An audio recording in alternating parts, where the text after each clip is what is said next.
Hi, this is Tim of the 1916 Company. Welcome and thanks for logging on. If you love this watch, email us Team Mosso at the1916company.com for purchase, pricing, and availability questions about this watch. For years, Omega fans called out for the return of the legendary pie pan constellation of the 1950s, and for the most part, their pleas fell on deaf ears as the Griffin Claw constellation, launched in 1982, was a smash hit in East Asia and one of Omega's top-selling global products. Well, in 2015, Omega realized that when you were making hundreds of thousands of watches per year, you can subdivide a little and serve different markets with different products. And thus the Constellation Globemaster, launched for the 2015 model year, a return to the faceted or pie pan style dial, beloved of traditional Western Connie collectors. It exists alongside the Griffin Claw in the modern catalog, and I think it's one of the best and most underrated watches you can buy today. It's easy to wear.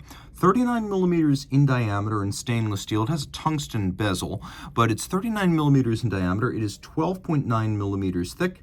It is 47 millimeters lug-to-lug, but then we have this bracelet, which has a little bit of rigidity to it. So you've got to measure the outermost outcropping. So measuring the first link on each side, the total distance across the wrist is 52.4 millimeters, and then it has a 20 millimeter spacing between the lugs. So I'm going to describe this watch two different ways. My wrist is 16 centimeters in circumference. I'm going to give you an idea of how this fits.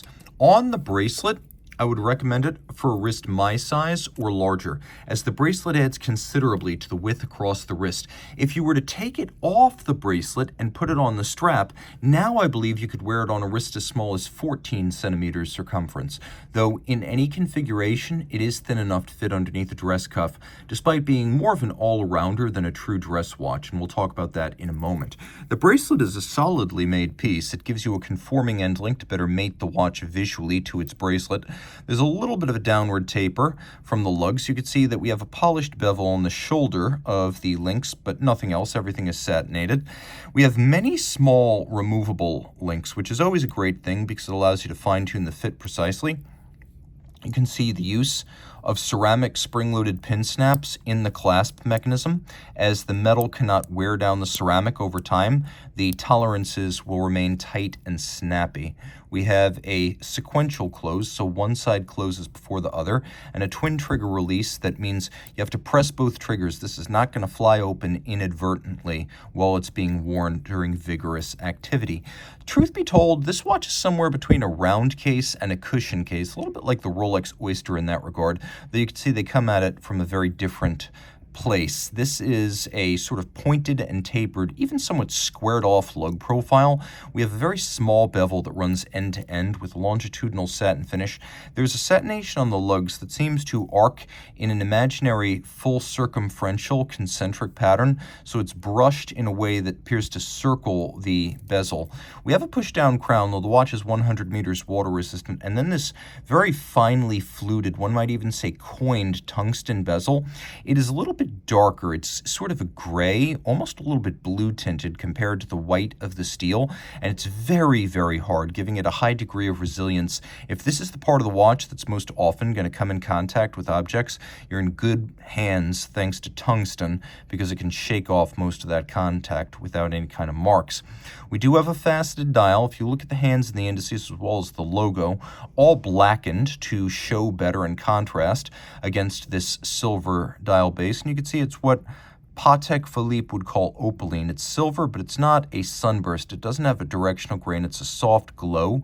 This is a master chronometer, and actually that's one of the reasons the Connie Globemaster was slow to market. Though launched in 2015, we didn't really start seeing them for another year because the factory being set up to build the master chronometer calibers was not ready, and this was a launch platform for the master chronometer movements.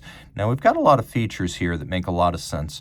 You've got the ability to move the hour hand while the seconds hand and the minute hand do not budge. You can even drive the date forward or backwards depending on which direction you're traveling across the international date line. But then if you pull the crown out all the way, you activate hacking or stop seconds. Another reason why I call this an all-arounder and not really a dress watch is because it is quite well loomed. There's really no challenge reading the time in the dark. Little details matter here. You can see Omega using a step-down aperture for the date rather than a sheer cut through the dial. And if you think everyone does that, well, I have right here a Patek Philippe that doesn't. So again, shout out to Omega for sweating the small stuff.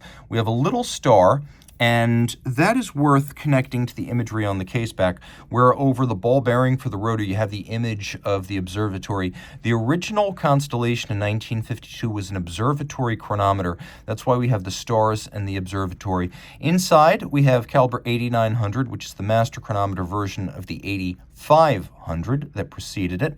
The difference between a COSC chronometer movement and a master chronometer, well, there's a couple of things. First, the COSC is a test of a bare movement, sometimes without even the calendar, and sometimes without even the winding system if it's automatic. So this is a test of a fully assembled movement, fully cased up. And unlike the 5-position COSC test, which this meets and exceeds, this is a fully cased up 6-position test. But it also tests anti-magnetism, durability, shock resistance, water resistance, winding efficiency, power reserve. It is a complete battery that evaluates the total quality of the watch. And lest you think this is just something Omega made up to give itself a trophy, this is an open standard. It was created in conjunction with the Swiss Federal Office of Metrology, and other companies are now creating master chronometers by certifying their watches to that standard, and most notably, Tudor is doing this. Turn it all over, twin barrels, bidirectional automatic winding, 60-hour power reserve.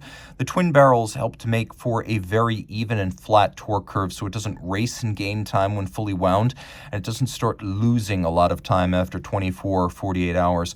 Pivots on 39 joules, beats at a quirky beat rate of 25,200 vibrations per hour, which is specific to silicon hairsprings in swatch group movements. We've got a full balance bridge with a free sprung balance, which gives it a solid amount of shock resistance, but the free sprung balance also allows very precise adjustment.